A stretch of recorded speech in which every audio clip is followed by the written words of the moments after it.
frame. Yes. Okay. All right, call a meeting to order at 5:06. I'm Vice Mayor Todd Lands. Go around the table really quick for introductions, starting with you, please. Thank you, Vice Mayor. I'm David Kelly, City Manager for City of Cloverdale. Kevin Thompson, Assistant City Manager. Emma McLean, Superintendent of Cloverdale Unified School District. Preston Addison, Cloverdale Unified School District Trustee and Board President. Joe Hollis, City Council. Debbie Howe, CEO, Alexander Valley Healthcare. Ashley Lopez White, School Board Trustee. And Patty Mills, CBO, Cloverdale Unified. Yvonne, will you introduce yourself for everyone that doesn't know who you are? Sure. My name is Yvonne Spence, and I am the interim clerk assisting the city of Cloverdale while they're recruiting for new city clerk. I am contracted with RSG. Thank you so much. Thanks for being here. Sure.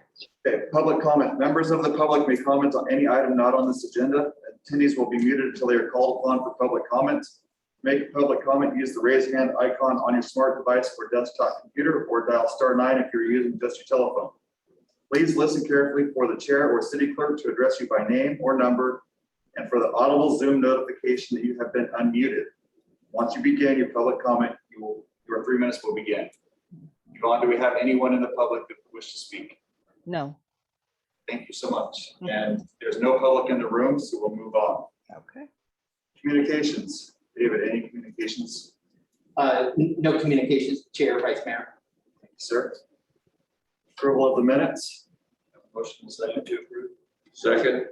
Preston and Joe.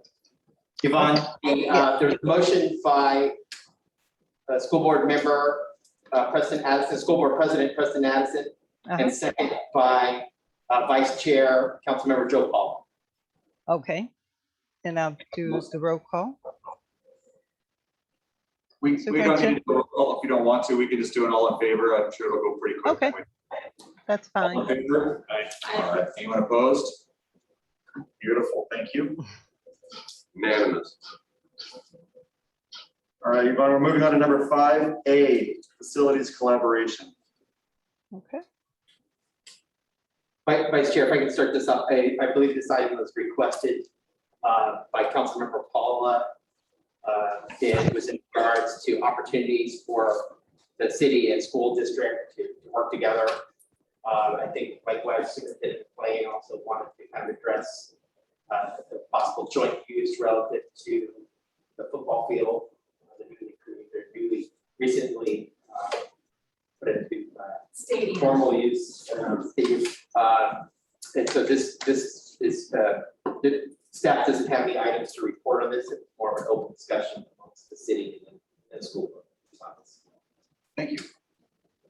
Thank you. If I could just make a couple of quick comments. I think it's critical. I know we have a cooperative agreement, and that agreement, I don't have the current copy. I think it was emailed today. I just didn't have a chance to look at it because I just got it today. And I think it's time to really review it and update it. And I think where the facilities collaboration is going to fit in right in there. We do have some mentions and different things in there. So I'd like to see us maybe have a member of this subcommittee and a member of the school district sit down and maybe go over and come up with a rough draft and then bring it back to the committee to discuss, review, and update, and maybe move it forward to your board and to our city council to finalize. So, but I do know it is somewhat outdated. There's things in here that we're probably no longer doing. There's things in here that aren't in here that should actually be added to this document. So I think 5A and 5B kind of go hand in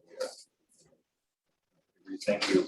If I can follow up, I had a chance to meet with City Council Member Paula over the summer. Something that happened in the spring that I want to share with this group. They're not aware. We have been waiting for a permit to complete some drainage work in Jefferson. It took us a very, very, very long time to get the city's approval. And the delays cost us almost $1 million. And at the time, I think we're at a place where we're really working on building a collaborative relationship. So I did not want to send a letter to the city or do something that would be perceived of as not cooperative, but I think it's really important that there's an understanding that while we want to make sure that we're following the law and that we're following code, that there have been some roadblocks and barriers that have been additional, that have been quite expensive and have really taken away the current ability to serve the kids of the community. Where we feel like we're also absorbing a lot of the responsibility for making sure the community has certain facilities. And so I think it's important for us to just say that to this group, because I do feel like we're entering a new era.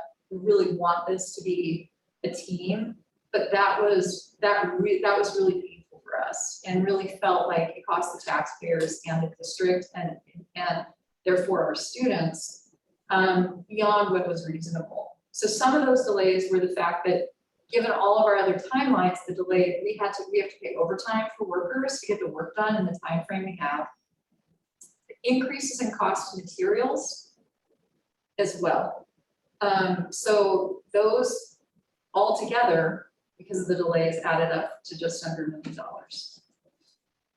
So just to be perfectly transparent, that was something that Joe and I had a chance to talk about. And at the time, I would say school board trustees, there was a desire to, notice the city and write a letter and kind of outline this whole thing. And we felt like it was more important for us to stay in this new kind of relationship we're developing, stay as positive and collaborative as possible, but we're still staying that little.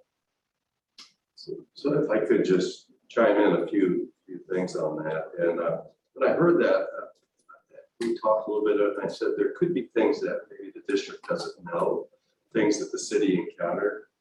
So rather than start a letter campaign, I think it would be more to do a fact sharing campaign. And this is a perfect place to do that, this committee. So David, I'd like to see this, if we can, put on the agenda, just to review the permit process as it applied to the school, because there could be some things in there that they don't know. And there may be things that the city can learn from this, so we don't run into this again, or maybe things that the school district was unaware of that we could share with them that we have to look at that. But really just to more people more facts. And I'd like to do it in a proactive way to learn and make sure it doesn't happen. That would be the goal, not to point fingers, to put people in a defensive mode. But again, $1 million is a lot of money that could have served a lot of kids. And we certainly want to make sure that doesn't happen. If we could do something. And just say, to reiterate, let's make the proactive part the focus, not making our life work to reiterate everything. But yeah, whatever to make the process better going forward should be our focus. Yeah, and again, I used the fact finding because there could be things that, there's opinions made, but maybe all the facts aren't there. And it may make a difference why it took, a month and a half versus a week. And I don't know that, nor do you or the city. We need to take a look at it and see if we can. Absolutely, we'd be happy to prepare a report. I know Chair, both Preston and I were involved in a lot of conversations, so a bit of common history, at least starting when I got involved in Center. So we'll be able to present all those facts. We've already done that. So. Yeah, and the emphasis is not to point fingers. The emphasis is to make sure we're all clear on what took place, why it took place, and can we streamline next time? We don't want to repeat. That would be. And I don't know if it's part of your idea or not, but I would suggest we don't bring city engineers or anyone else into the discussion here. See if it has it there so that. Right. Good. I would hate to have our engineer here and have to do something like this. Our engineers no longer here with the city. Sometimes it's the ones that are here that are the harder ones to work with. Okay, so this will be on the agenda for our next meeting, and we'll have a report that we I guess, just in terms of agendizing it, is it discuss $1 million loss from the school district? I would not use that We don't number in use the that. agenda. Just to discuss I would say collaboration, future delays, yeah, it's like, As it relates, Exciting. Streamlining the permitting process as it relates to the school district.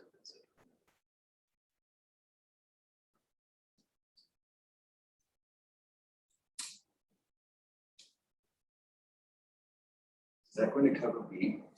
yeah, yeah. No, they go hand in hand. They really do. I'm glad that was there. And just a quick reading over this, there is a lot more that we can add to this that's going to help us. Just kind of a lot. Did you say you were looking for a person from the school board and a person? I'm recommending, and that was just a recommendation to that subcommittee, that we have one person from the city, one person, or maybe one staff member, one council member, and one superintendent, maybe one board member from the district, to kind of go over it. Does it apply? Does it not? Does it need to be tweaked? And update this so it becomes an actual current document that's applicable. And there are things missing that need to be added, i.e. the football field and different things. Yeah, I suggest or request maybe Ashley wants to do that. Oh, yeah. She's Yeah. got experience with So some of that. Ashley would be with the district. I'm not sure that David from the city would be the person with yourself or Kevin. Yeah. Okay, so Janet, I don't know, you're more Janet.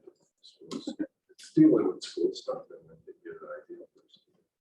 But I'm happy to do it. We'll figure out, one of us will be here. I would just want to, who's going to coordinate that meeting? Would that be the city or the district? Somebody wants to take. I can do it like it, but, Okay. And Yeah, I just want to make sure somebody. both of you guys, both of us. Can someone repeat the members of that subcommittee? It's going to be an ad hoc. Mhm. This committee, it won't be a subcommittee, it's going to be an ad hoc. Ad hoc, consisting- okay. Consisting of Ashley White, Mhm. Todd Lands, Beth McLean, and Kevin or Kevin, Kevin Thompson. Okay, About covered. okay. Anything else, Nathan? and this will stay on the agenda for updates, committee, the ad hoc could update. So what you would rather have like a B standing up? Well, just until this is done. Right. Yeah, I'm thinking this way we keep up to speed on where we're at, if we're waiting on things, where it's at. Yes, sir.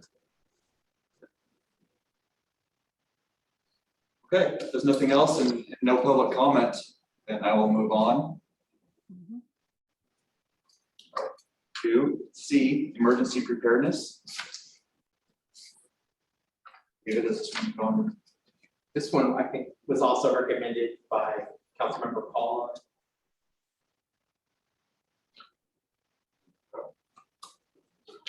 if I may speak to a little bit, as much as we've been able to, Stephanie Alexander, who's our Director of Student Services and Special Education, and I try to attend the Clover Ready meetings or the other emergency preparedness meetings. Stephanie was involved in the event on August 7th. One of the things that came out of those meetings is the need for us to have a good strategy for student release to parents. And so on the day of, right now, our plan is on the day of the Great Shakeout, which is in October. We're gonna use that as drill day. It won't just be for an earthquake drill, but we'll actually do a small scale parent release drill. We wanted to do it sooner, but we need the time to prepare because we need to recruit parents to be hysterical, screaming, climbing the fences to get to their kids, kind of, role play, and have everybody feel like they're ready and prepared to do that kind of a drill. We're not doing a full search and rescue emergency command, but really focused on this one probably what we believe, and with the support of other emergency prep people have identified as one of the weak links for schools is what happens when you have an emergency and you need to systematically release kids to their parents. At the high school level, often you can't control it, you know, but at the elementary level and at the intermediate level, we want to make sure we want systems at every level.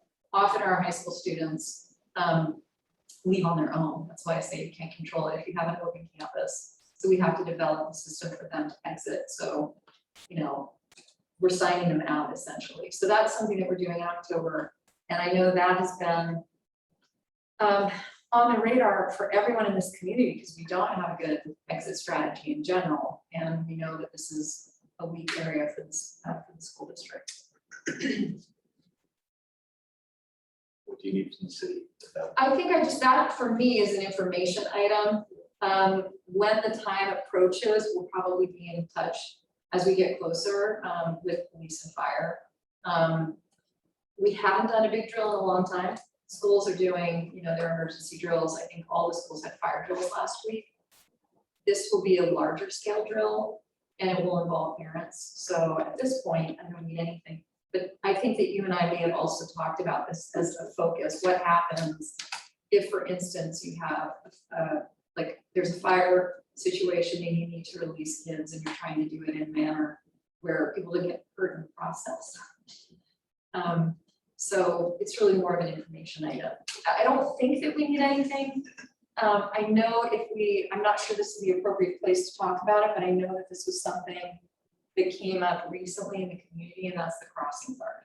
Can we talk about that? Does that feel? Before we do that, I'd like to just interject. It's really important, I think, that you have a pre-drill meeting, including somebody, a rep from the fire district and from the police, because I think it's important that they are part of the plan, because in a real scenario, they're certainly going to be engaged. So I think it's really important that they can brief the city on what the plan is. I mean, if there's going to be barricades needed to start to control the direction of traffic control in and out. So I really think it's important that the scope of the drill, that the police and fire are in the plan, at least understanding, because in a real life situation, and that's what the drill is about, you know, planning for a real life, they're going to play a critical role. I think we have, I wasn't here, but I think people have stories to share about the bomb scare and the need for better coordination between different agencies in the school district. So I've heard that was, you know, was anyone around for that? You must have been. I don't remember.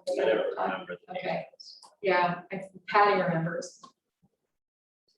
It was not well coordinated. It was a real event, but it was not well coordinated, and it showed from what everybody shared with me, the gaps. Yeah. What I will say is what we thought the start of the school year was going to look like, and what it's actually been like has been very different. So I think we thought we'd have time to be very deliberate and plan. We have had so many other things that we've been dealing with related to COVID, quarantine, contact tracing. We're optimistic that that's going to get better, but I totally agree with you. And I think we thought we're going to have all this time to plan, and now it's a month away. So I'll put that on my list to reach out to both departments to say we're doing this all mistake. What, you know, Maybe have a pre-drill meeting to kind of talk about it. David, could you make a note to just alert the police chief and the fire chief? And critical that they have that meeting, because this is good stuff. I mean, be prepared for these types of emergencies. Yeah, especially phone calls that might come. Yeah. Like one parent says they saw something at the school and then it goes from through wildfire through the town and everyone thinks we're on it's happening. Wow. Yes. You do it on a Sunday. Yeah, exactly. So yes, crossing guards, let's go to that part next. So, Mr. Chair, if I could just comment on this item. Yeah, I know during the 2017 Kincaid fire emergency response, the EOC did collaborate and coordinate with former superintendent. A couple of topics that came up at that time included both emergency transportation, so possible consideration around utilization the district's bus system. If, again, we were looking at the possibility of mass evacuation of the city because of the fire event. At least we were planning for that. So there was discussions with Superintendent Decker, and I know at the time he was kind of course, in the moment, you caught off guard by that request that we start evaluating our resource needs for that. And I think we were kind of looking at the model that Healdsburg followed. They utilize school buses. I mean, do some of the evacuations for folks that were maybe didn't have transportation.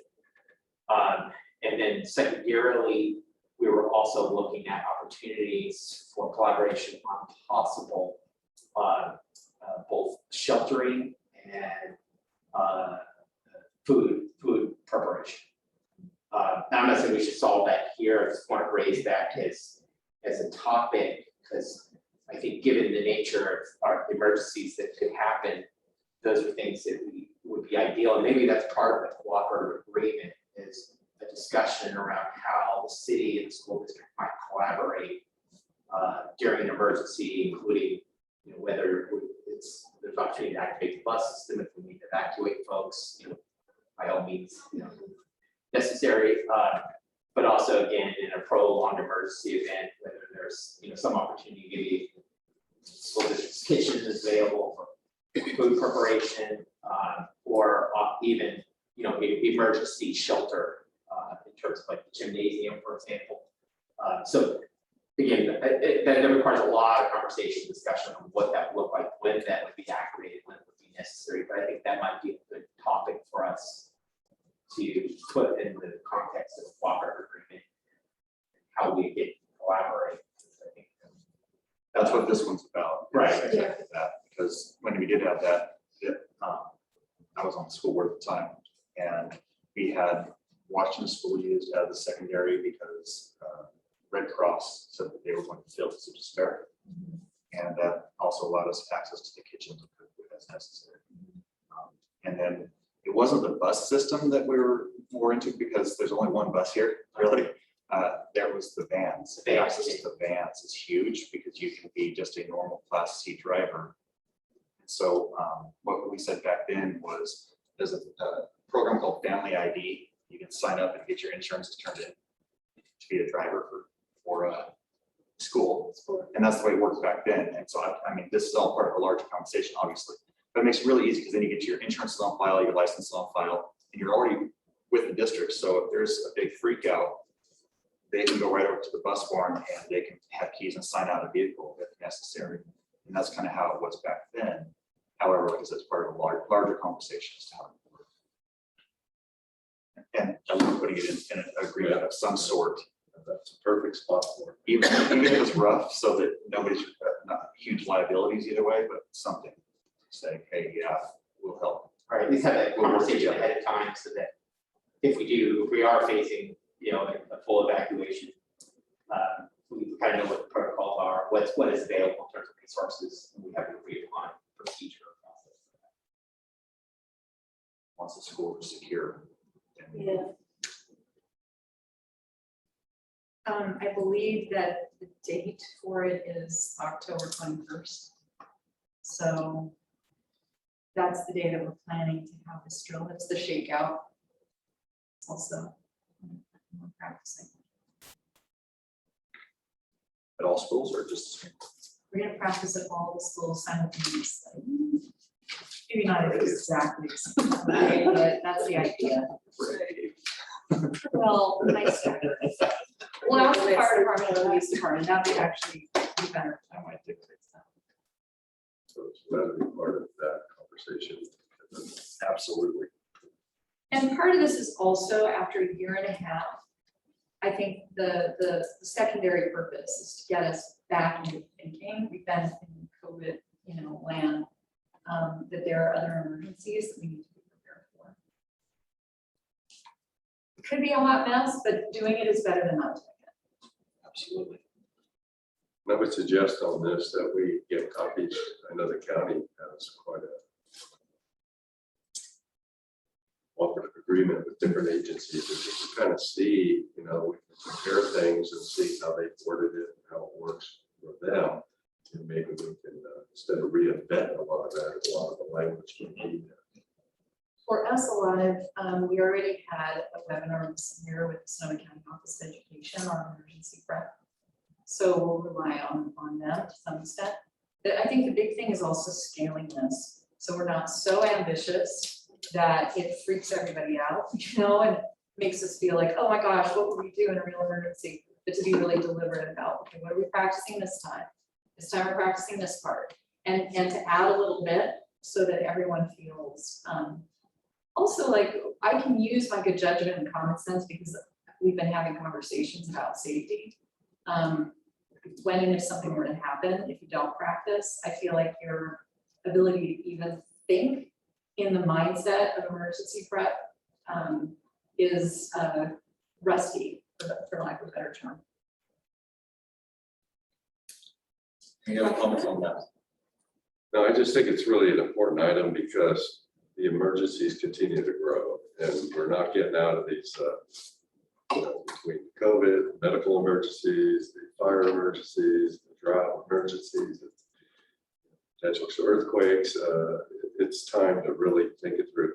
And I agree with you, not getting too far ahead, but I think what we're looking in this agreement is what's available in our own community. And if we have to access for mutual aid, maybe have a paragraph that explains the process to do that. So anybody looking at it would say, I got to call this number to bring the county into the picture or whatever that number is.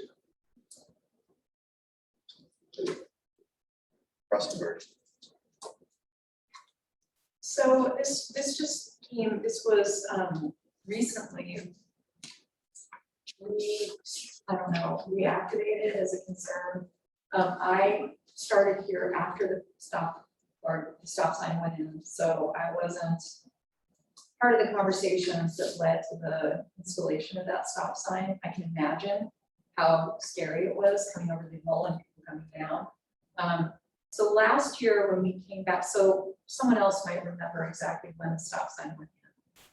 But last year when we went back to in-person hybrid instruction, so granted, not as many kids all at once, we also had supplemental staff that we assigned to the front. We didn't really, but we assigned a staff member to the crosswalk until it was no longer sustainable because we needed supervision at the school. And at that time, there was some discussion. I reached out to the police chief to say, what are we going to do about this? My understanding is it was a joint effort to maintain a crossing guard in this location. And the police chief said, we installed a stop sign for the purpose of eliminating not just for safety, but also to eliminate the need to have a crossing guard there. So, that was my understanding is the city no longer felt that it was something that needed to be managed with a crossing guard. We gathered our own data based on having someone out there. There were very, very few students who were actually crossing alone. And when they were even crossing and when they were crossing, they were generally with a parent. I'm sure that's not always the case, but that was, because we wanted to basically assess, is it safe to leave it unsupervised? And we made a determination that we thought it was. So the question now, the community is interested in restoring that position. Our biggest challenge actually is staffing. We don't have the staff to put someone there. We have to supervise the campus itself. I know based on, I try not to look at the Facebook page unless I absolutely need to, but there is a person, a community member who is well known, who was in that role. I don't know if that person still wants to do it. And whether we want to reconsider if it makes sense to have a crossing guard there. Our concern right now is we can't assign a staff member, we would have to find someone new. So I don't know, this is really just a discussion item. Of course, something horrible could happen. But I think that I think we have to make a decision about whether we feel that something horrible could happen in a lot of different, in a lot of different conditions. If this is a priority, then let's collaborate on finding a solution. we will, if we, I think the biggest challenge is gonna be staff. I was being a parent at Jefferson and seeing every day. At first it is alone, because there are a few particular kids that you just look at them and they're gonna get hit by a car because they don't get picked up from a parent, they're allowed to leave and go all over. But with this being a conversation on a crossing guard there, I can't say that putting a crossing guard there is going to stop those few kids who are at risk from not just going across, going to stop and getting hit over there, because they're zipping around all over, not just right there. I don't know where we go from there. I think the stop sign has helped. I don't know if maybe we can, on the school's end, put out information to the parents again about if your child isn't picked up, have a conversation at home with them, because I don't know if we have done anything like that yet. But just from being there, the kids that seem the most at risk are the kids that don't get picked up. I mean, is it a parent education piece? Sometimes I know in one of my former schools, we just asked the CHP, because we were outside the city limits, to hang out and to give out some tickets. And that helped. I got one. That was classic. Sometimes it's just putting some attention on it that helps slow people down. I don't know enough about the traffic pattern.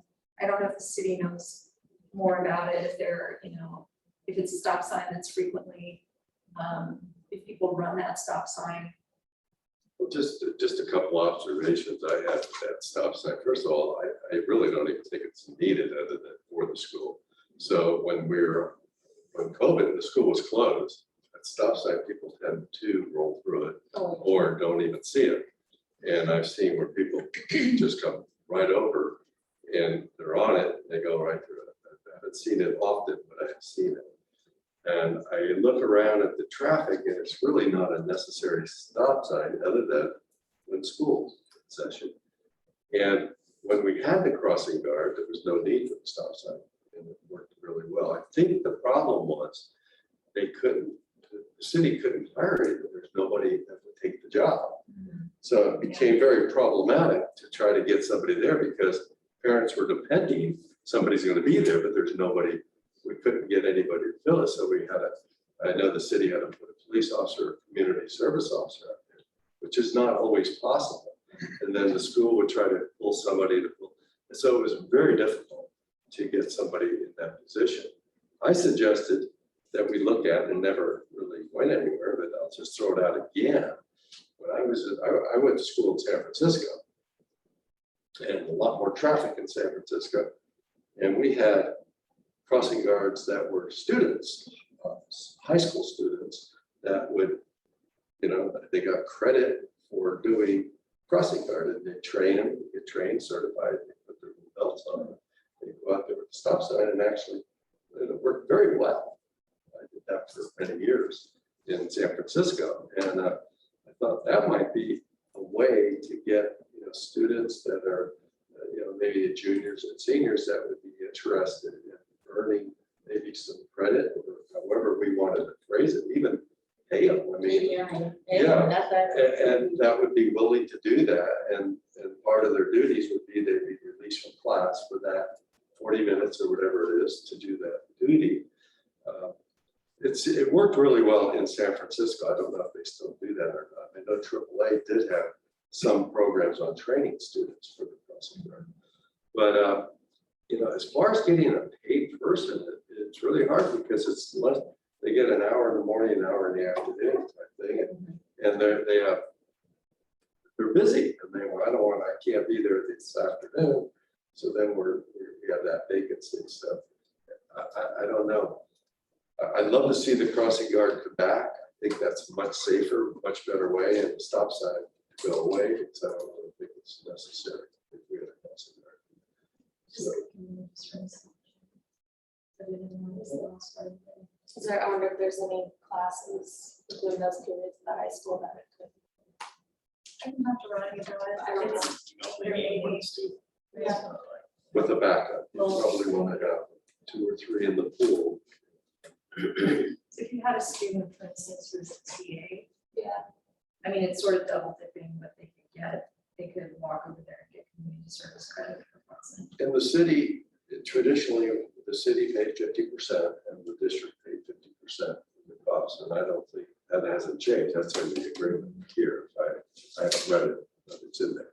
And that's how we've always operated.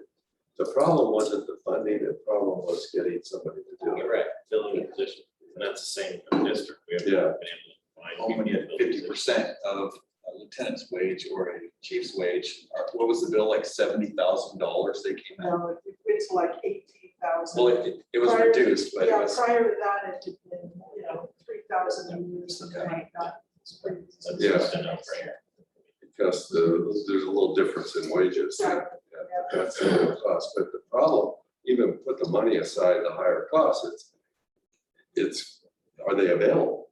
I mean, if there's a major call, they're not gonna be able to be there. So that's the problem. Let me ask one thing, just because the school side, I think hear the answer on it. What about collateral duties for teachers? It's never negotiated agreement. Well, what I'll say is right now, we're really putting pressure on them to do things like morning recess supervision and game supervision, because we're really focused on trying to capture gate to help fund athletics. So probably this year more than any other year, we're asking teachers to do duty. I can certainly put that out there to Ronnie. I think, I don't know if teachers would object to being asked to do duty for another campus, but maybe the teachers at Jefferson. Contractually, it's a little bit tricky, but it's, culture, it's like a culture shift to have them. So I immediately go to the high school because we're assigning people supplemental duty, and it's written into the contract in a way that fits the high, like sports and plays and productions and the things that you go to help supervise. I'll put it out there and see what the admin think, and see if Jefferson teachers could be assigned to it, and if they would, or it could be something that we collaborate on. But I like the idea of students because we're constantly looking for community service opportunities. So, yeah. I think the afternoon one might work for teachers. I would think it'd be great for me at that time of day to get up and walk out with my students and come across the crosswalk. Well, at We keep people Jefferson, falling asleep. and, It's that time of day where I need to get out of. but at Jefferson though, all of the teachers have their class at the end of the day, and they're at the front of the school checking them out. to their You know what, parents. Ashley, it kills me because I know we do not need every teacher within class. Yeah. In my former, not to go off on a dog leg, but in my former, we just needed 2 because the kids knew where to line up. And those 2 teachers knew how to call them over, and they rotated, in which case we could very easily cover the front. But this is why I didn't immediately go to elementary, is because there's a system right now. I know we can make it better. Yeah. Again, just more time. Morning would be tough. I mean, for me, I would say no way. Yeah. Trying For to prep for teachers. school, it'd just be like, but that's the time I think it makes sense to have students do community service. What about reaching Before out? you could do it before, absolutely. What about reaching out to any groups in town too? I saw someone throwing out. The they're senior center Quads Club showed interest or- a couple of years ago, I don't know. if and so that's- we can also do that, maybe ask. I mean, you could do groups adopt a month of school, or if they adopt that month and they staff it for that month. or side of things. So that might be something where I would need help to do outreach if we want to go that route. Because that could just, coordinating that, it Yeah. could end up being a huge management challenge. Because then you're looking, if we're doing this as something that's an add-on and not a requirement, if someone doesn't show up, I always worry though when you're dealing with safety, that you train the kids to expect that, and then when there isn't someone there, will they be safe, right? Because just now, when we were walking over, these 2 kids were running back and forth across School Street because no one really drives down, but there was a car coming in my mind, I'm like, get out of the middle of the street. If you never have to worry about it because most of the time the street is blocked off. Yeah. Then we have to worry about it and paying attention. So that's my concern when we go outside of our organization, although I think that that's a good solution. I know Angela Cordova was going to look at parent volunteers. That might work. If actually parent volunteers, if I were a parent before school might be better than after school, but you know, if you dropped your kid off at 7:45 and you went over into the crosswalk for the last 15 minutes or something. But it's And so again, lots of options, I just want to emphasize, it doesn't have to be a volunteer because right? there is the infrastructure is there for to pay them. It's a matter of getting them committed to do it. And maybe, and I know before it was a morning and afternoon, maybe recruiting somebody just strictly for the morning where they have their whole day left, or somebody strictly in the afternoon where they rotate between them and not maybe. The biggest concern that we used to hear was my whole day, I couldn't go anywhere, couldn't do anything. And for what, 2 hours? And it wasn't worth it. So maybe changing the way we go about it might help. But I do think the students would be a great one because they're here and it gives them the responsibility and they can earn credit. And we could even work out what we could actually pay them. They actually did do it here in the past. Yeah. I think that's a good approach because they're here. Yeah. So, Yvonne, any comments on the public?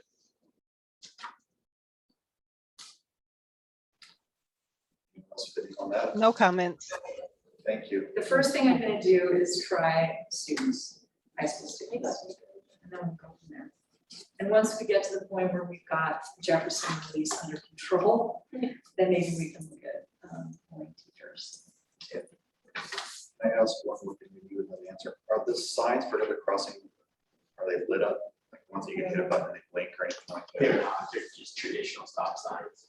I don't know if it would help because you'd like to say some of the kids that the ones that are not paying attention aren't going to push the button and wait anyways. Well, and really when the traffic is backed up in that middle lane to turn left, I've seen the cars that are just going straight, not like they'll barely stop and then go because they don't see the kids that are walking right there because that car stopped to go off. I've walked across it. And I think it's a current trend throughout the city also, stop signs are just disregarded in this town. They call that a COVID stop.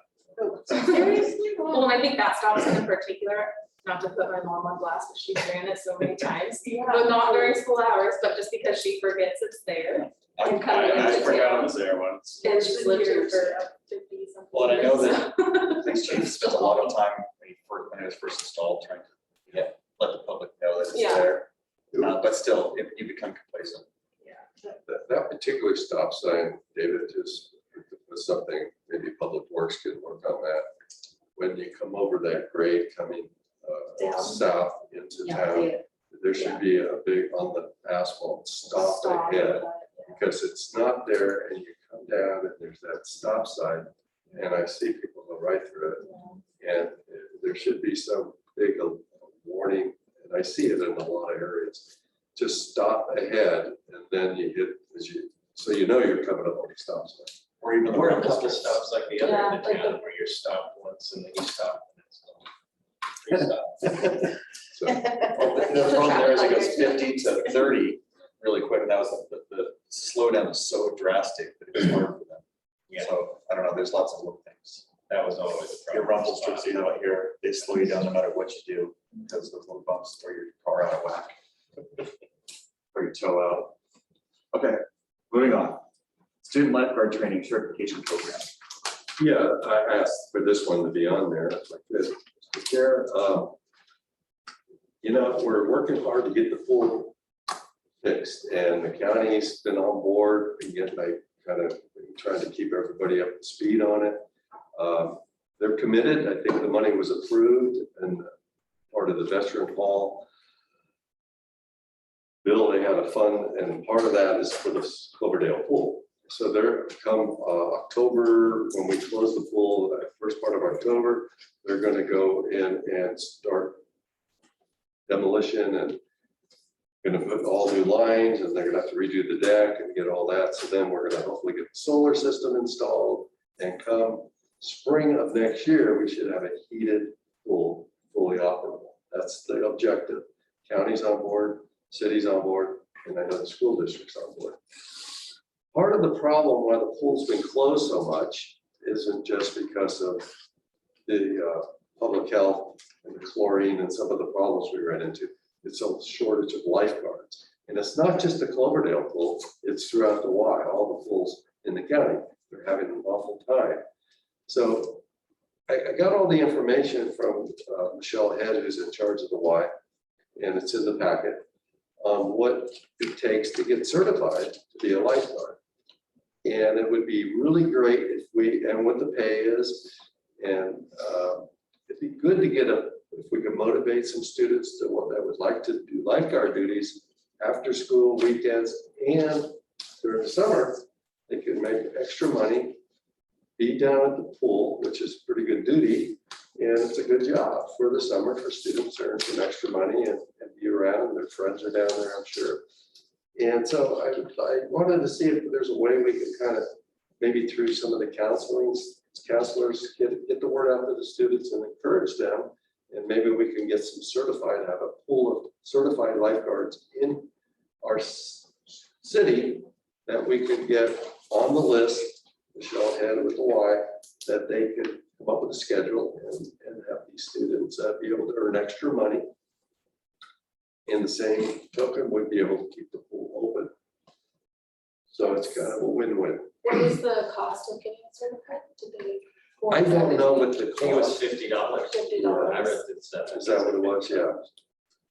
Would they be willing for, of doing some sort of like certificate program like for a group of them at a time? Well, I haven't gone that far yet. I think the short answer would be, I think we could make that happen. I just think kids will do more things. if We it's a could group get, setting to go together.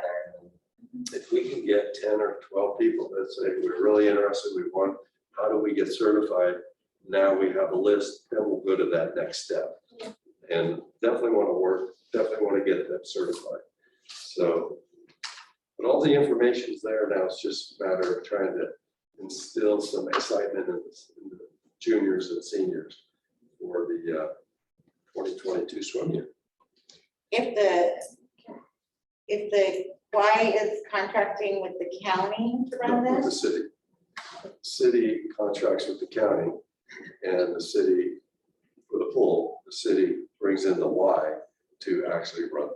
They've been doing it for years. So I'm only asking because the board of supervisor want to increase minimum wage in Sonoma County, and that applies to anyone that contracts with the county to 1708, which will be a good thing for the students, might be a little bit more with their time, but I just wondered, I don't know how that worked with you guys' contract. but- Right, so we have a JPA, an agreement similar to the cooperative agreement we have between the school and the city. And it spells out our relationship, which is, the county is the owner and maintainer of the veterans facility. We basically are leasing the swimming pool and the aquatic facilities. And it allows for us to subcontract the aquatic program to the YMCA. And in our agreement, it spells that out. It doesn't talk about this concept that the board's taking up with paying a living wage.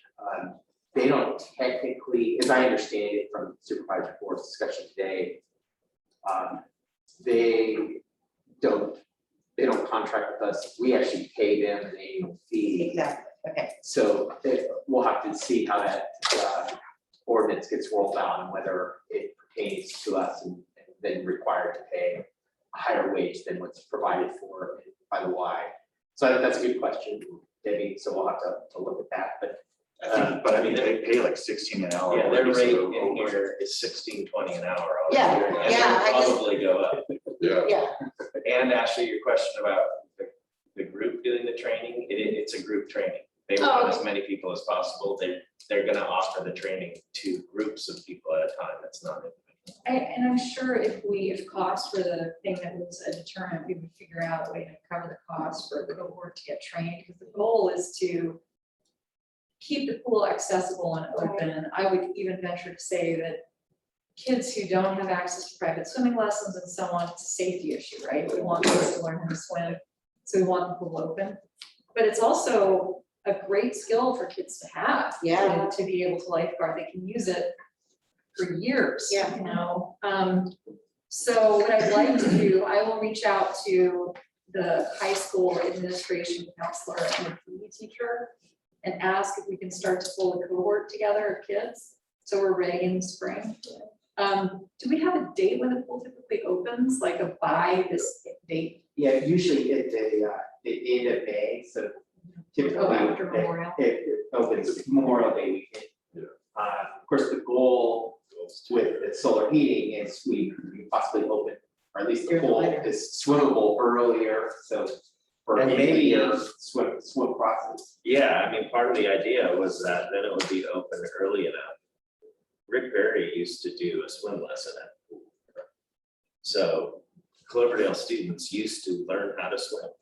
I did. And they had My daughter a did. PE, All my kids did. they had a PE lesson, but, and that was part of the idea, was that with it heated, that would extend the season into the school year. And we could possibly get PE to use it, because water safety is a required unit at high school level. And then maybe the training could happen during PE. Yeah, And great. the official trainer comes up and does the lesson with the PE classes at the pool.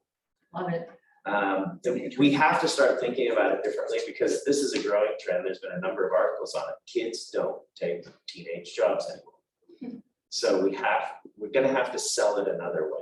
Just say, yep, there's a job for you, it pays well. They don't care. They're just, I mean, this is across all industries. They can't get teenagers to work anymore. When we drove through Montana, there was $500 signing bonuses at Wendy's and $18 an hour. Like, In Montana? in Montana. Oh, my God. We'll work hard.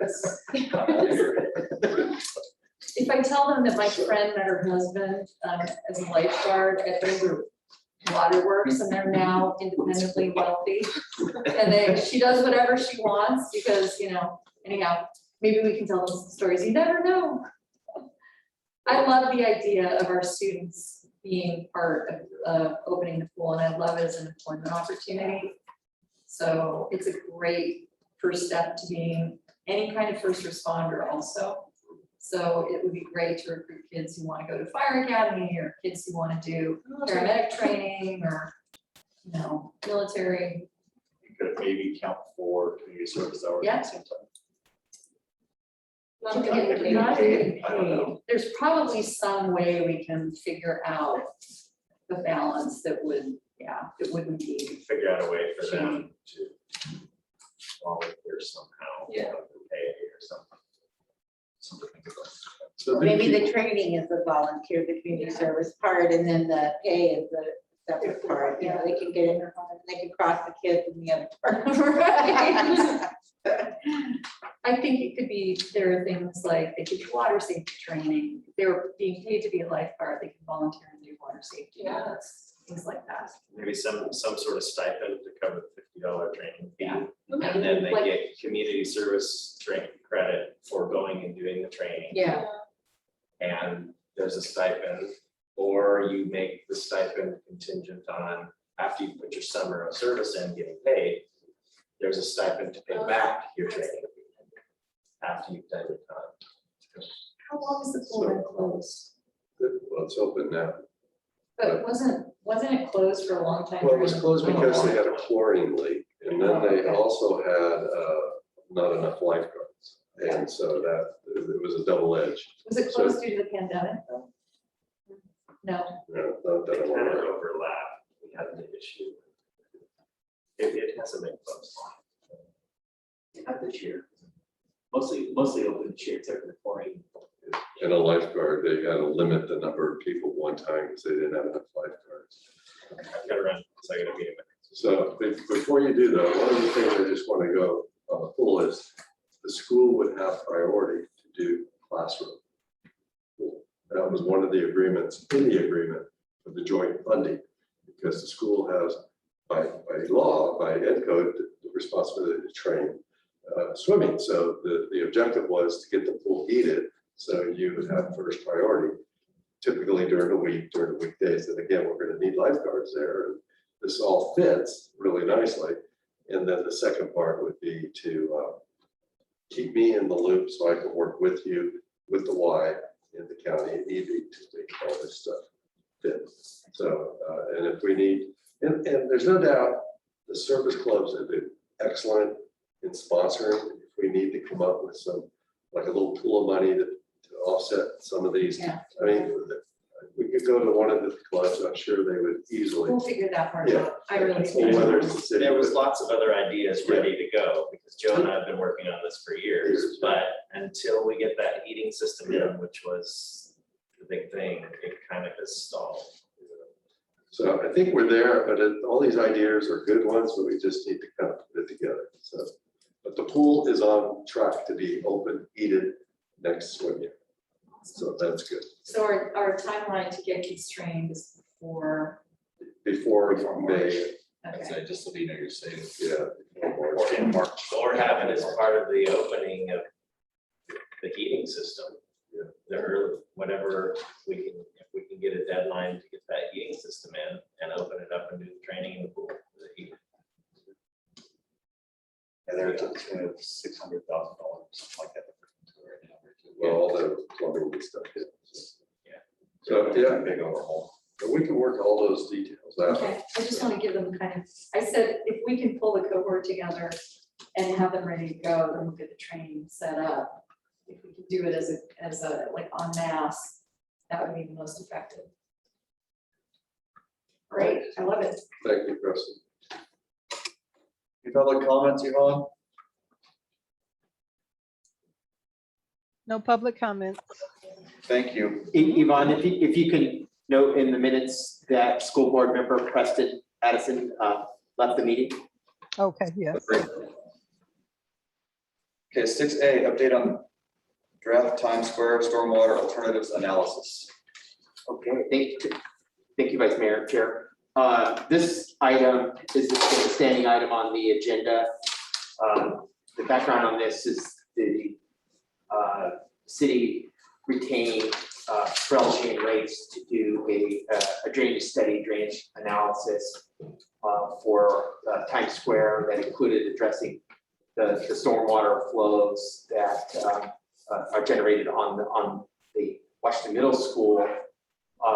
That study was kind of, there's two components to it. One is a outline of proposed alternatives and options for addressing the storm drainage flows for both off-site, meaning flows coming through the school site, as well as on-site flows that are generated on the Times Square property, and coming up with a comprehensive solution, because one of the issues is that there is inadequate capacity in portions of the storm drainage system to handle all the storm flows. So what Relsham Race did was an analysis of some different options to look at how best to address kind of an overall solution for stormwater flows. And as part of that, there was a kind of a cost allocation based on where the stormwater was generated. And so if it was generated on site, it was identified as the parcel cost. So for example, one parcel there's outsider value wellness, and that's kind of allocated to that portion. I think the response that the memo was placed on this subcommittee, and the subcommittee's perspective was that, or at least the school district's response, I think, was that the drainage was really the responsibility of the developer and the city, and we're kind of here to work and collaborate with you, but otherwise it's kind of looked at as a city or developer responsibility. I think, so that's kind of maybe the background. One of the directions that I received, the city manager, is to bring the proposal forward as part of looking at options for the council to consider funding under the American Rescue Plan. So basically, look at this as a city-funded project and activity. So at this point, staff is getting ready to bring forward an outline of options for American Rescue Plan funding, and it's going to be a council consideration on funding. There's a number of nuances related to that. If the city takes us on this project, it becomes a capital improvement program, becomes a project for which we have to prepare bid specs and you put it out to bid and hire a contractor to do the work, perform the work, at least the off-site drainage improvements as it relates to addressing the drainage from the school site. So, we come before council in terms of funding in next direction. So that's kind of a current status update. Just a lot of details, obviously, but I'm happy to elaborate as to the problem. Through the chair, if I could, David, would it be possible? I think I know the answer, but I just want to kind of hear it here. To have the Alexander Valley Healthcare build that into their project, where the city would fund that part of it, but they would be the actual builder of that, where we wouldn't need to go through and do all the things that you just said. We have to go through the same thing. Right, but we wouldn't do it twice, is what I'm saying. In other words, it would be part of your project. It would be a lesser cost because we would have to pay prevailing wage. There's a lot of requirements government has. We do too. We have to pay prevailing wage too. I mean, I'm happy to discuss anything about a collaboration, but what you need to know is that it's only certain things that will be allowable for us. If it has to do with other parcels and all that, that's not going to be allowable for our funding. No, it wouldn't be your funding. That's what I'm asking. Oh, You would you build guys it in funded as an us. added alternative. So you'd have a price from your contractor to do that work. Okay. And if they came in at $180,000 using that number, then it would be up to the city to say yes or no. And if they said yes, and you agreed, the $180,000 would be paid by the city. They would do the work, but you wouldn't have to. Do you follow? So it would not be any grant funding, we No. wouldn't have to be It would just dealing be with your the contract. requirements. Maybe I can elaborate, if that's A okay. little better. Yeah. Just, so I think the question, Councilmember Paula, is there a mechanism for the city to coordinate with the developer of parcel B? In this case, it's Alexander Valley Healthcare, and note for the record, Debbie's the CEO, right? And the answer is absolutely, and it's a negotiation. I think the vehicle to accomplish that would be through the development agreement, where we spell out, because the development agreement, what it does is it spells out the responsibilities of the developer and also spells out the responsibilities of the city. The development agreement can also spell out the responsibilities of other parties if so desired.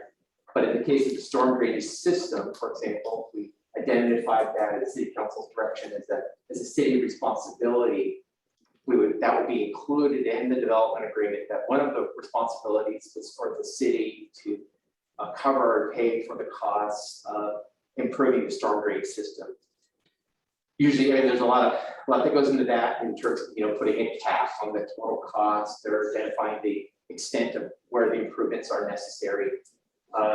But that's the mechanism I think that we could achieve your question for the city to be able to fund the storm drainage improvements and what that cost is. So there's also some mechanisms we can look at about in terms of possibly crediting some fees for some of those improvements since they have larger community benefits. They're not storm drain issues that are being generated specifically by the developments.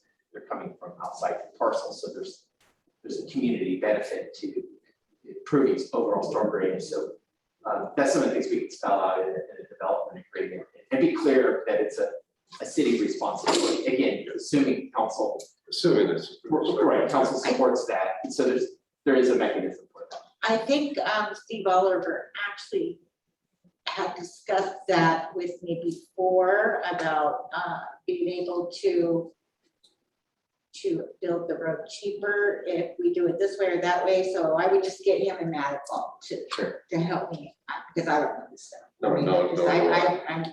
I don't do construction. It just, the reason I raise it is it doesn't make sense to bring in two No, it's great. parties at a higher cost if we could save money and still accomplish what we're trying to do. And we want to Like, leverage our funds. So Sure. I'm actually impressed with the creative thinking. So, David, when this goes to the council, will it have price tags with it on each of these options? Yeah, it'll That's have important. cost estimates, and there is a cost estimate in the memo for just the drainage improvements, but what it doesn't include is all the soft costs for hiring the engineer to do the, this works good. It's a preliminary or concept design, but it's not an engineer level design with survey data and all that. Give So us a that's good still, rough estimate about their soft costs. right, and probably soft costs are about half, if not more, than the actual. The construction cost is not a lot, it's just piping. It's I think the measure age is about 40%. It's just for what it's costing around here right now, soft costs. there is, That's where, what's that? Yeah, and there would be some requirements for, again, assuming we follow best practices, collaboration with the school district, one on necessary easements, because the storm drain does, exit the school site. So, we want to make sure that, at some point, if the school desires to have an easement to maintain that, maybe it's all city maintained, that would be an option. Plus, you do have a lid facility that's on school district property. If we're going to connect to that, there needs to be an easement for that connection, or at least allow temporary construction easement to be able to connect that facility to the storm drain system. But that's kind of details that have to be worked out in the future. I just want to point it out. Good thing is there is an option. Work. Yeah, and this is going to come to the finance, police, admin subcommittee with a list of those options, so they can be reviewed and discussed, and ultimately recommendations will go to the full council. Right, so just by background, the city received just a little over $1 million in American Rescue Plan funds, and council will be asked how they'd like to allocate that funding.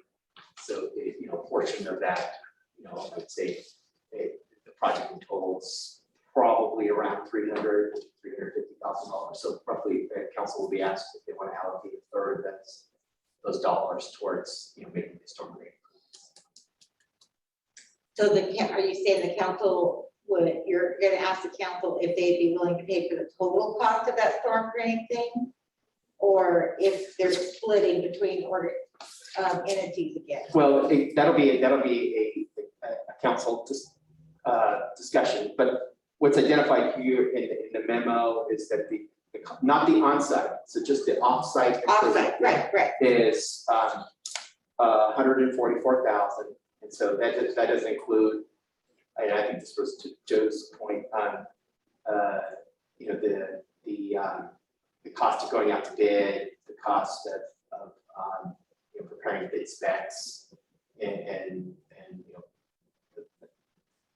doing the additional design work that's necessary.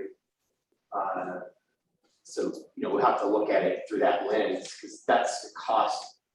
Someone's gonna have to bear that cost, right? Whether if we partner with the wellness center, you would bear that cost, and we would be looking at reimbursing it, right? So that we'll want to ask council how much do they feel comfortable setting aside to contribute to this effort, and whether we can identify the full cost. They can say, well, we'll fund half of it, or it'll be up to council as to how they want to fund. So can I ask you this, though, David? Can you give them both okay, if we don't do it, you guys have to do it, what it would cost, and then if you collaborate with us to do the bidding, hiring, or whatever the heck we're gonna be doing, and then what that estimate is, give them both costs, because, you know, I really want to drive home to the community and to the council that you guys are working with two of your biggest essential elements in this community for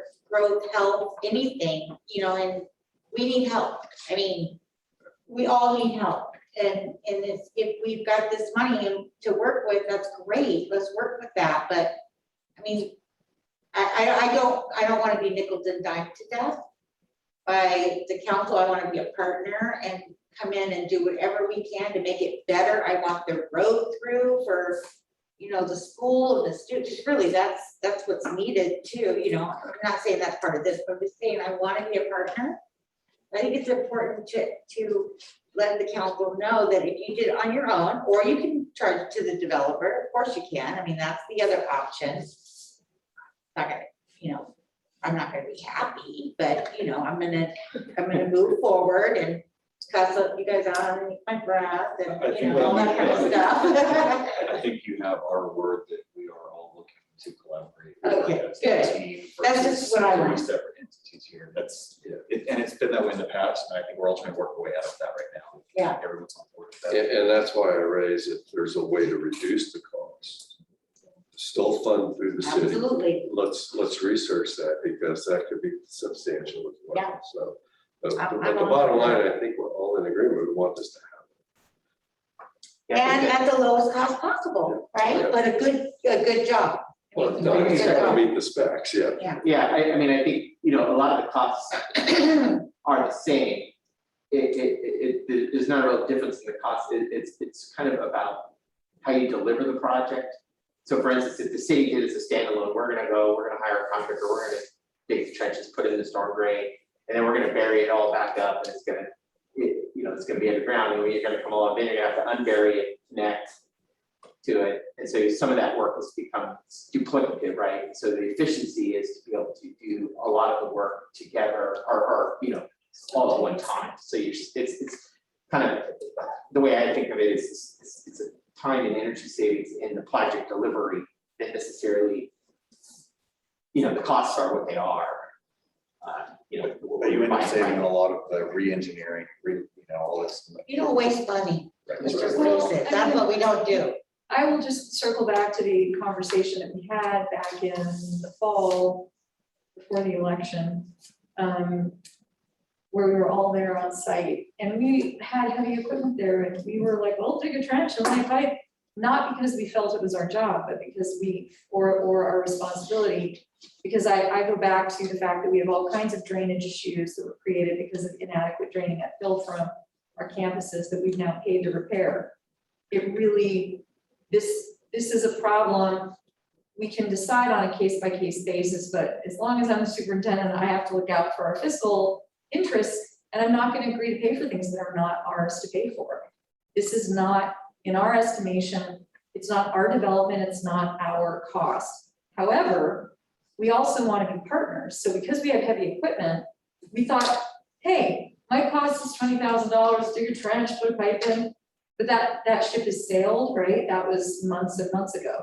So I think, David, to what you were saying about like the efficiency, absolutely. If there's a way we can figure out how to make it more efficient by partnering, then we want to do that. Kevin, did you want to say something?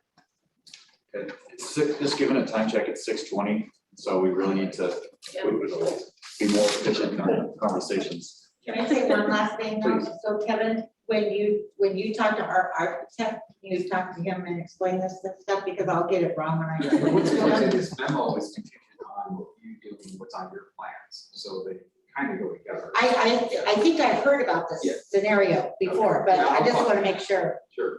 Okay. Okay, seeing nobody in the public with hands raised, No. we will move forward. Update on in-person instruction, upcoming school year or current school year, everything's good. So far, we don't have anything negative to report. Right now, things are moving along. You know, I have all my anxieties about our timelines. It's pretty tight. The big crunch time will be between probably November and the end of December. We have a couple of really big components like the windows for the gym, the windows for the multipurpose room, the final steps that allow teachers to move into their classrooms at Jefferson. We really need the timing to work so that it overlaps winter break. We haven't run in, with the exception of delays on certain materials. We haven't run into unanticipated, now that we have our permits, and unanticipated delays. I think my anxiety, to be honest, is anyone who's done construction, when you're working really fast and furious, it's just the quality of the work. I always worry about that. But our construction management, our construction team has been really diligent. You can't worry about what we don't know. It's just past experience and trauma. So I and all TikTok challenges aside, I don't know if you guys have heard about this, but we remodeled some bathrooms that got damaged because of the TikTok challenge. I think that the things that we've done, we really wanted kids to come back to campus full time, feeling like the campuses were welcoming. So I really put emphasis on that.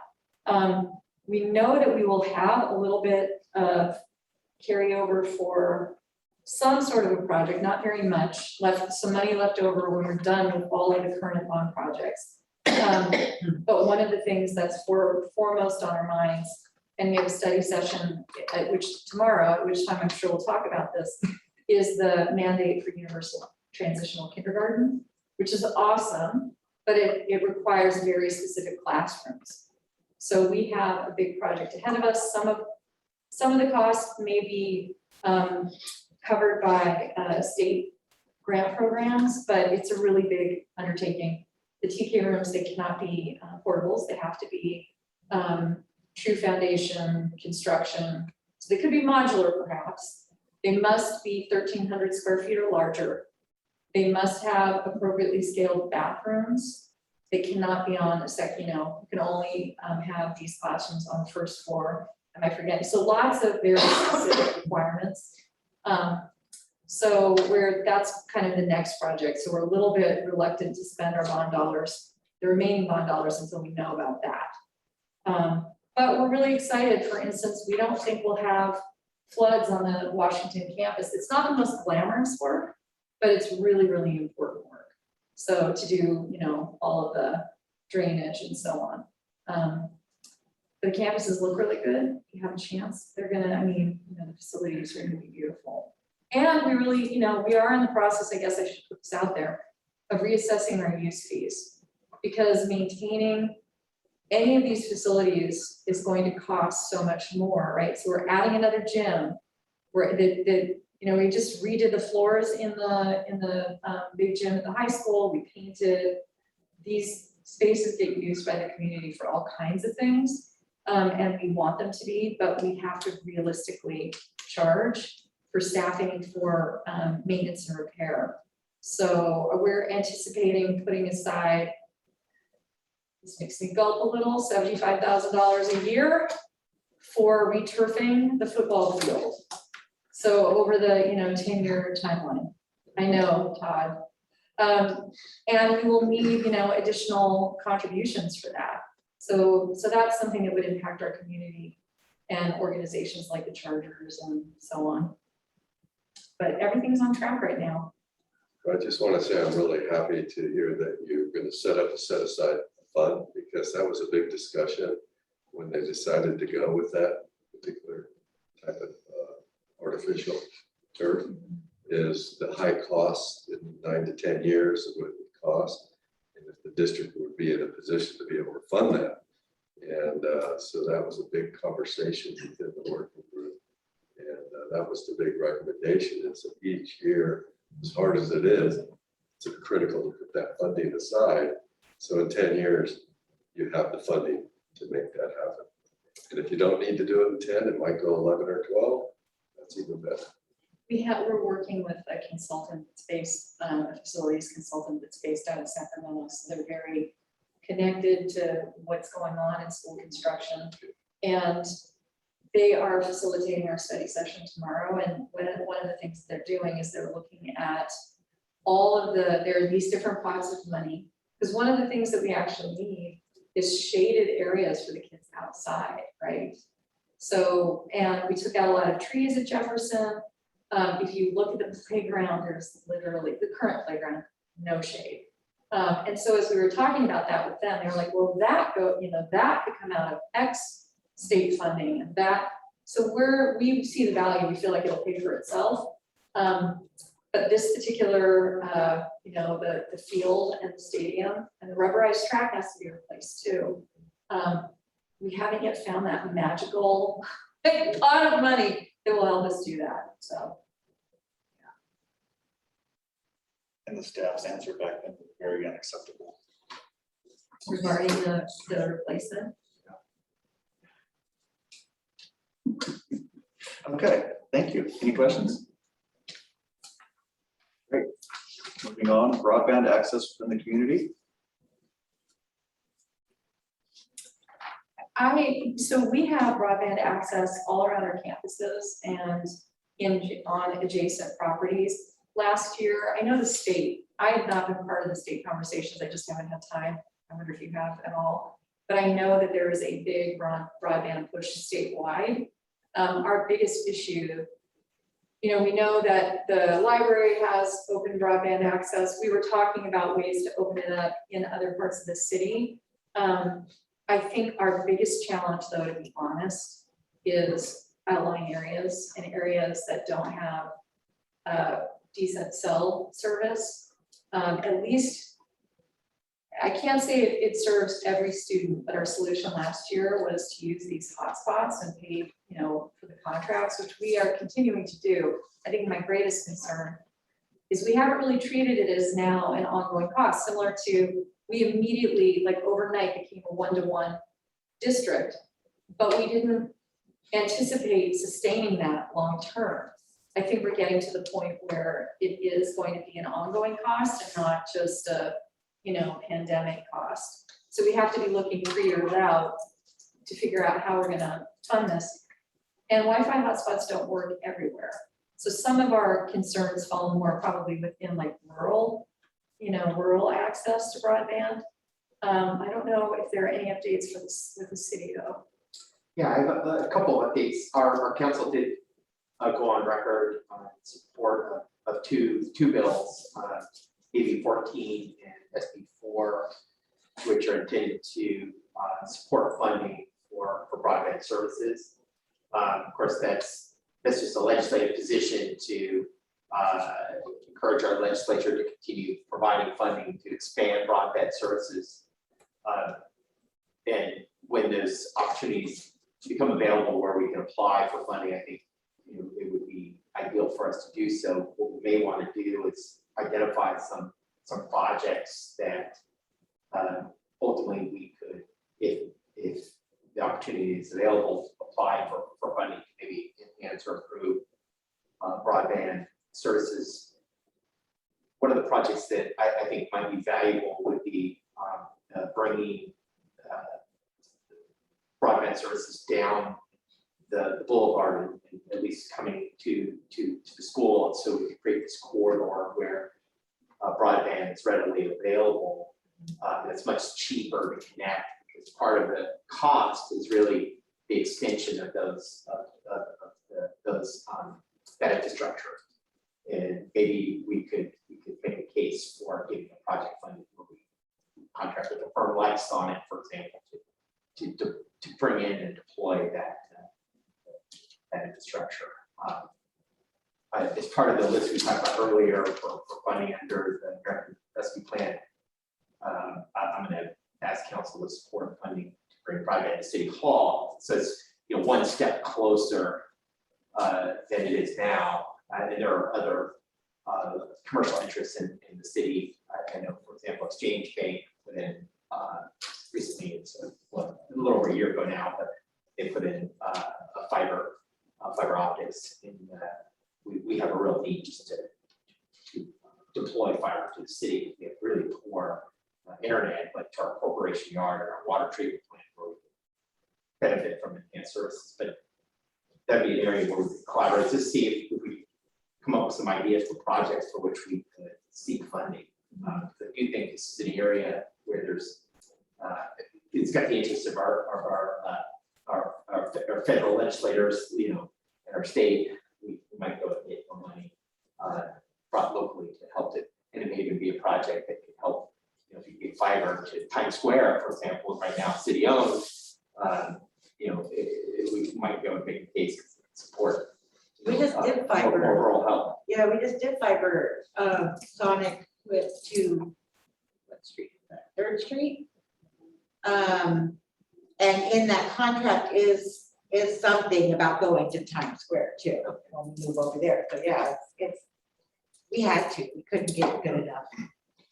So in that bill, is this grant funding? Do you have to put in for a grant, or is there going to be monies that go to each? I know it's on the governor's desk, isn't it? I think it was, yeah, I think they were both signed.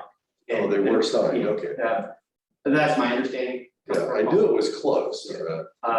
And my reading is that it's gonna streamline the process for which cities can apply for funds, so I'm not exactly sure how to interpret that, but hopefully they make it simpler for us to be able to identify projects and take money for access to broadband. I mean, that's the key, I think, is the cost is really the extension of that fiber. I don't know if that's what your experience with, Debbie. It's not so much the actual service once they turn it on, it is paying for extending that fiber because it's all underground. They try to do a lot of try to trench without, you know, disturbing the above ground and so it's really getting it deployed. It's hard work. How does that help the rural areas though? I mean, are we getting cell towers to help the rural areas? What's the? Well, it's, I think it's providing faster access to the internet and closer proximity to areas that don't have it currently. So if a member of the community that maybe was just on the other side of, say, Crocker Bridge, for example, where do they go now if they want internet? Well, if they're a student, they probably have it when they go to school, but what about after hours? How do they do their homework if they need it? Creating those public spaces, and that would be part of my goal, for example, with getting at City Hall, we could deploy, you know, an outdoor Wi-Fi service. Okay. I mean, I think the more you bring it in, the cheaper it becomes to deploy further. So you're just trying to lower that what they said about the cost of bringing it in the last mile, bringing those costs down, having greater access to the community as a whole, just every step you can take to help improve it. All right, we're 1 minute over our anticipated time, so let's kind of move forward with this. Any major comments? I don't know if anybody has anything new on SRO, so maybe we should just table it for the next one. Unless there's something new. Nothing new to report. Thank you. Well, I just want to make one comment, just real quick. My understanding is the chief and the superintendent are going to be talking a little bit about that, options. I'm not aware, I'm happy to do that. Well, we talked a little bit about it. Is there a way that we could do maybe not a full-time, but a part-time? How that would look, what it would work? I think the conversation probably should happen. I know the program started with a community service officer, it wasn't a police officer. And I just think it's important that they do some brainstorming to see if there's a way, even if it's just 1 day a week, where there are maybe 2 hours a day, 2 days a week, but just to see if there's a way until we kind of get if it's even doable. But that's how I understood it. So maybe. I can reach out to. Yeah, just to have a conversation. I will say, it would be nice if the council expresses an interest. I know when Jason and I talked about it before, it was a staffing issue, that you're perpetually understaffed. By the way, I want to just say thank you. The police chief sent an officer for our last meeting. Things have gotten kind of crazy at board meetings across the country. Ours was not crazy, but it was nice to have an officer here, and he was very gracious. But I'm happy to reach out and check in with him on it. The objective is, it may not work, but is there a way that we could have a presence maybe 1 or 2 days a week, not for the full day, obviously staffing won't allow that, but what would that look like? You just walk in and check the bathrooms. And just, and maybe meet with a different class each time, within 5 minutes, say hello, get to know some of the students. It's a really positive program. And again, I know there's no way you can staff a position like we had in the past. Certainly, we may be able to do some modification that whether we still have a presence. It's a good conversation to have. Yeah, you can just meet and confirm. Okay, I think we already discussed the community pool and your facility improvements. We went through that. And we can mark off the solar pool heat system because we already discussed that. The last one is Kevin. Yeah, no real new projects that come in. Probably the biggest thing was the Dry Creek Rancher we did. We have got a recommendation to the council for their annexation of the south end. Other than that, there are some projects in the works. I think everyone knows about those. I'm happy to elaborate now or at another time. We have not received any new development proposals. And as for the Dry Creek Rancher, that's the one just to the south of you. Right. So now's a good time to meet. Information only memos or announcements. Can I make one comment? Please. So the developer that wants to develop the Asti Road low-income housing development reached out to the district requesting a will serve letter. For anyone who doesn't know what that is, it's a letter that the district signs that says that we will serve the students that the project will bring to the community. We said we can't serve, we can't sign that. We could sign a may serve letter. We invited a meeting. We said, I told them I'm happy to meet with you and talk about our concerns. We don't know if we can serve. Nothing, crickets, no response. They tried to get us to sign a form letter. Just so you guys know, we will not be signing those. So when a developer comes to us, we will be being very clear about what our needs are in order to serve the students that the development may bring. Now, that developer as of last week has reached out again and does want to meet. So I don't know where they are in the process, but I was disappointed that they didn't have a conversation with us before they had their PR event on the night of a board meeting, so that none of us could attend. We are in the process of getting educated and are paying a consultant to make sure we don't make any dumb mistakes, because we can't continue to serve the students of this community through 20-year-old rotten portable buildings any longer. And developers have a responsibility. So I'm frustrated because I feel, and I'm sure you guys may feel it as well, as you're negotiating this, which you can and cannot control. We are not, the impact on the community needs to be addressed by the developer, and they need to support a healthy community. So I think we all agree to that. It can be a great asset. It's not that it, but I think that my impression is that how can I put this? Perhaps we've been perceived of as not knowing any better. I could be wrong, but I think that's what the mindset of developers, and so we're just making sure that we can give kids what they deserve. Jay Klingo said it best to Preston and I that time. He said that he's not here for the community of Cloverdale, he's here for his investors. Right. So that telltale. Any other comments or questions? So I just have one question, I guess, for David, and you may not be able to answer it, but at one of our council meetings on Zoom, we had the attorney from Myers Navi that gave the overview on very low to low moderate income housing, and we have zero control over a whole lot of things that they do under state law, which is very frustrating to all of us. How does that impact if the school's not able to service those developers that come in? That was a question when I met with them, but we chatted about that, and it would be helpful to maybe get that attorney to come up and speak directly to that one issue. Because I think the way I understood the presentation, there's really very little we could do even on water. With the water emergency moratorium on building, that in itself, he said he don't feel it holds up, that they could still move forward. And again, we could always challenge those things, but it's very costly, as you know, to challenge these things, it would be very expensive. So, and you might lose, but I guess my question would be, and maybe we could pose that question to the attorney, is what if the school's not able or willing to sign off and they're not able to accept new students based on? Right. And I'd like to maybe get that answered. No, I think that's a great question.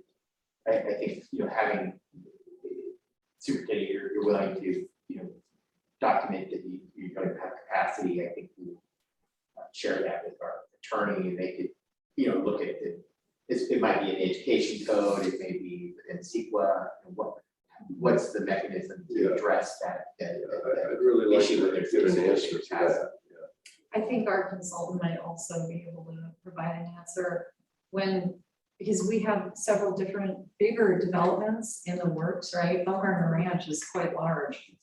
So when we're, I'm not even sure, I think we signed a will serve letter because we didn't know better for Baumgartner Ranch, and that's one of the reasons we can't sign any others until we know whether that's actually happening.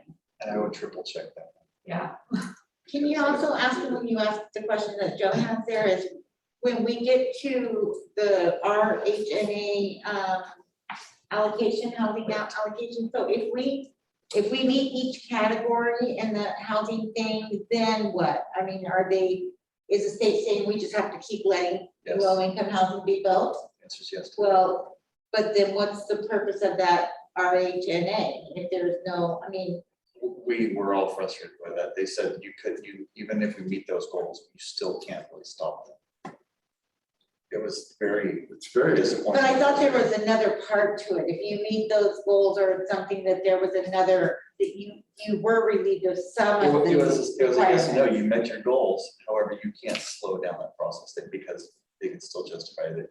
But you don't have to go through the process that they only have so many days to get their permits. The city only has so many days to respond. That changes, I thought. I don't think that actually did, right, Kevin? I think that it just maintained it. It was as if it's a never ending process. They basically took all our powers away as a jurisdiction, and they pretty much. The thing that I look at, and I know this is kind of the wrong way to look at things. No city has been sued by a developer for turning them down to this, for not meeting your goals. Nobody really meets their goals, number one, and number two, nobody's been sued, which is the big threat. I think that we have to look out for ourselves because the state's not looking out for us, and we say no to housing when we can't do it. And Or we sue do us. this kind of housing, right? I mean, we're really short on Well, look the at your moderate. paperwork that you have. Yeah, It broke it down very well as to Yeah. what we were getting and what we needed. And it was the same thing in the study from 2019, I believe, was the one the city did one. And it showed that we needed moderate to higher end housing, not our low, because we're triple what anybody else is. right. And so we were actually looking at it the wrong way, in my opinion. Right. Yeah, I don't know. So I guess maybe he's already answered that question, but it's still a question. Right, but I think the direction that I hear is that given the school districts having insufficient capacity to serve future development, what does that mean for the city in terms of processing? Well, it's even more than that, they're not willing to sign off. Right. So they won't accept the students, if I'm hearing it right, is that right? That's right. Yeah, so that's even more, not having the capacity, but they won't accept them. So that poses a real problem. Right, so it's both insufficient capacity. In-house them. That's what I'm saying, yeah, they don't have the capacity and they will not accept. And these developments that come in, they give you numbers that the state tells you. They say, okay, a 2-bedroom's going to have 1 child and all these numbers. Those are, yeah. So, but truly, if you go down to the vineyard worker apartments by my house on Hillsbury Avenue, I explained this, there was a fire there in 3 apartments. And one had 8 people, which is supposed to have 2. One had 7 people, which is supposed to have 2. And one had 5 people, that's supposed to have 2. That's a lot more people than what they're saying are going to be there. Like they said, they can have a half a car. They can have, it's ridiculous numbers. Baumgartner Ranch was short 176 parking spots Yeah. because they're allowed to. There's so much wrong with the way that the state is allowing this and mandating that somebody has to. And Yeah. that's why I'm here. But this is, again, not to disagree with you, but the league, which represents all 480 cities, they've taken aggressive legislative advocates have been to all the legislators, and yet it's passed and the governor signed it. And I guarantee I don't want Cloverdale to be a test case because we can't afford to defend it. You're on your own. And so you say that the developers haven't sued, but that don't mean they won't. What's more costly, that lawsuit or the damage that the never-ending toilet bowl is flushing now that we'll never get out of? But again, I don't want to debate it here. Absolutely. What I'm just saying is you pick your lawsuits. If you don't fight something that the law says you can't do and expect to win. So if you pay all these costs to try to put a case forward and you lose, you still got to go back and do it. So it's kind of like, you got to be very careful in these areas.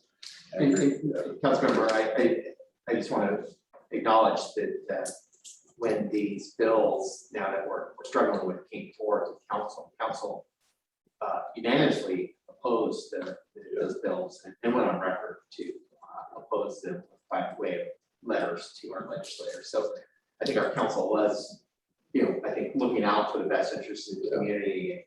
We're seeing even more of this same type of legislation. It's not only being considered, it's on the governor's desk signature where a number of additional units can be allowed by right, and it makes it very challenging for us to maintain local control and be able to address that. So it's tough with these kinds of situations where we have these projects that are addressed to certain demographic groups that are intended to solve statewide concerns. And maybe it's not as big an issue here, but we're being asked to be the ones to help solve the problem. And it puts a tremendous burden on our water supplies, our sewer capacity, our street capacity, our school districts. So, I feel for the school, but also, we look at it from the other impacts that we're trying to address, and it is very challenging. So you might be our last lifesaver.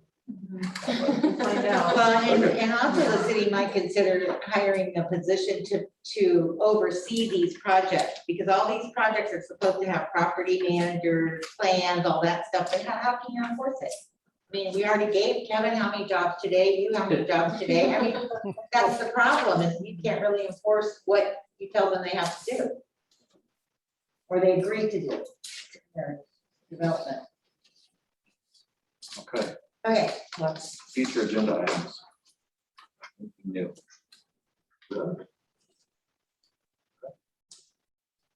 Pending items? Good of the order? Just thank you. Good meeting, a lot of information. Work, but thank you. I'm just glad that we are finally looking forward and being able to maybe collaborate on some Good projects, things, and this is going to be. it will, absolutely. And Vice Chair, just in parting, I do want to note that, thank you, Yvonne, for being here today. We are in transition with our city clerk. Our city clerk left us to go to Windsor. And Sounds familiar.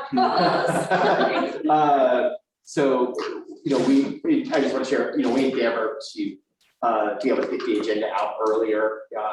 And so keep an eye out. You might see an email because it comes from Yvonne. It's not your traditional city address. Right. It'll be RGS. But I know there was kind of short notice getting the agenda out. So we're going to do better at getting it out sooner and getting your feedback so we can publish the agenda, on time, but make sure you've had the opportunity to review it, give us your feedback. But I do want to say, anytime from now to our next meeting, which is scheduled for November 15th, I think, Joe, you're really good at this. As things come up, just send an email. You can send it to me. I'll make sure Yvonne has it. By that time, have a new clerk on staff. We'll just add it as we go, and then we kind of build the agenda, and it'll be ready to go when the meeting meet our posting deadlines. Next meeting in this room, or do we want to have it somewhere else? Do we, it's in November, well, I don't know, the other ones will be ready, Not yet. so maybe this. This one. We one have more a time. board meeting that same week. How did that happen? Holidays. It must be. And Mondays are Which not is sports way- days, so that's a good thing. So we don't do Yeah. any other action. It's just the way the third Wednesday worked out. Monday night, football. Well, maybe you'll be done by 6:30 next time. Okay, so the next meeting, November 15th, 5 o'clock in this room. And maker space. Space. Okay, because I think we just want to make sure it's okay when we send the agenda, if someone will post it. Did we do that? I hope that Kathleen did that. I don't know. Okay, we had a case, okay, because we have a couple of places where it physically posted. But it's kind of crazy these days. Right. So normally I would say to her, did you post it? And we have not had a second, so. And I didn't want to come over and post it because I wasn't sure. No, I think she did. She contacted me this morning and she had. Okay. She's. Thank you. Yvonne, meeting adjourned at 6:52. Okay, have a good night. All right, thank you, Yvonne. Bye-bye. Bye. Thank you. Uh-huh.